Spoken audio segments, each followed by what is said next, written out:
Good evening, everybody. Welcome to Storytime with Mr. T. Well, first of all, I bet you can guess I'm not at home. So, throughout the Storytime tonight, maybe you can figure out exactly where I am while I read our book for this time's Storytime. It's called The Word Collector by Peter Reynolds. Thanks to Miss Henderson's fourth grade ELA class for loaning me this book. And she asked me to tell you it's actually one of her personal favorites.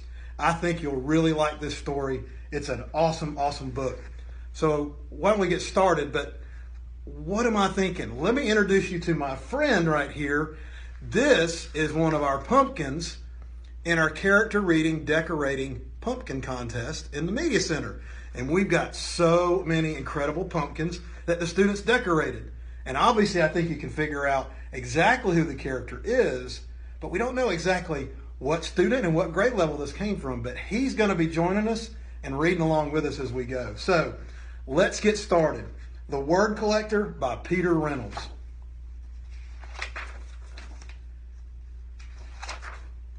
Lots of words. Lots of words. Well, collectors collect things. Some people collect stamps. Some people collect coins.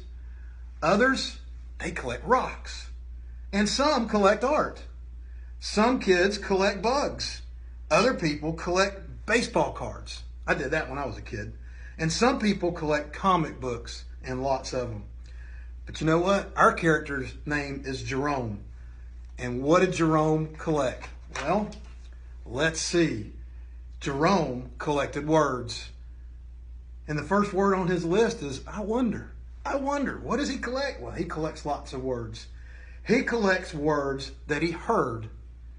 My trip to Peru was perfectly pleasant, he heard a friend say, and certain words catch his attention. He collected words that he saw, like he saw a painting that said the Willow Tea Shop, and the words just jumped out at him right off the page. He collects words that he reads, like the word emerald in The Wizard of Oz. They just pop off the page again.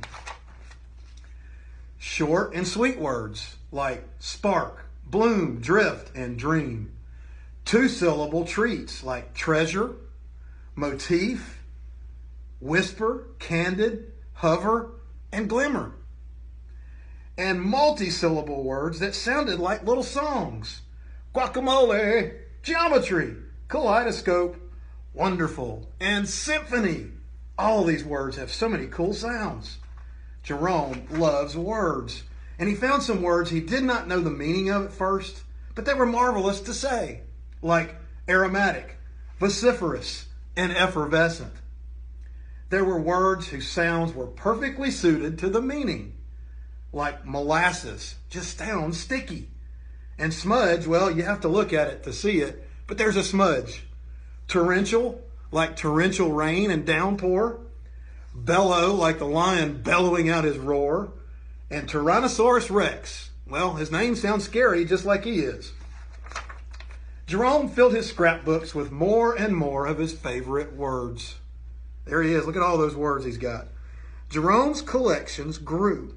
He began organizing them into dreamy, into science, into sad, action, poetic, and one day, while transporting all of his words, Jerome slipped and his words went flying.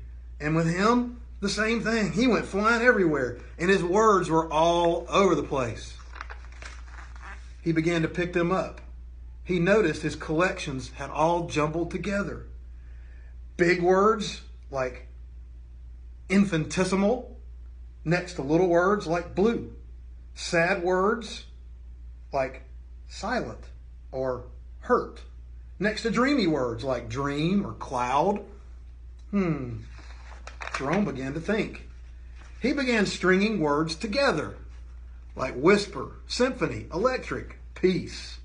Words he had not imagined being side by side. Savor, dreams, cascading, and stars.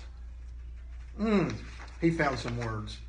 He used his words to write poems. He used his poems to make songs. They moved, they delighted. People loved hearing all of Jerome's words in different ways. Some of his simplest words were his most powerful. Whoa, look at that. I understand, he said. Powerful words like, I'm sorry, thank you, and you matter. How cool is Jerome? Jerome eagerly collected more and more of his favorite words. And he had a lot.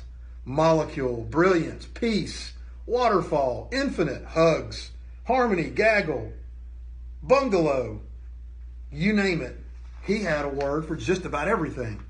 And the more words he knew, the more clearly he could share with the world what he was thinking, feeling, and dreaming. Look at that big, huge bag of words he's pulling at the side of the mountain. And one breezy afternoon, Jerome climbed the highest hill, pulling a wagon packed with his word collection. And you know what he did? He smiled as he emptied his collection of words into the wind. And look at them. They blew out everywhere. He saw children in the valley below. Man, were they happy. Scurrying about, collecting words from the breeze. Hundreds and hundreds and hundreds of words.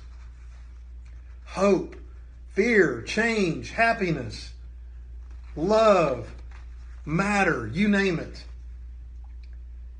But after that, Jerome had no words left. He had no words left to describe how happy that made him to give away all of his words. And the quote at the end, reach for your own words, tell the world who you are and how you will make it better. That's from the author, Peter Hamilton Reynolds. I told you that was a cool story. Awesome, awesome story. Miss Henderson, thank you for sharing that book with us. And I'm glad you got to join me for tonight. I hope everybody has a great night, and we'll see y'all tomorrow.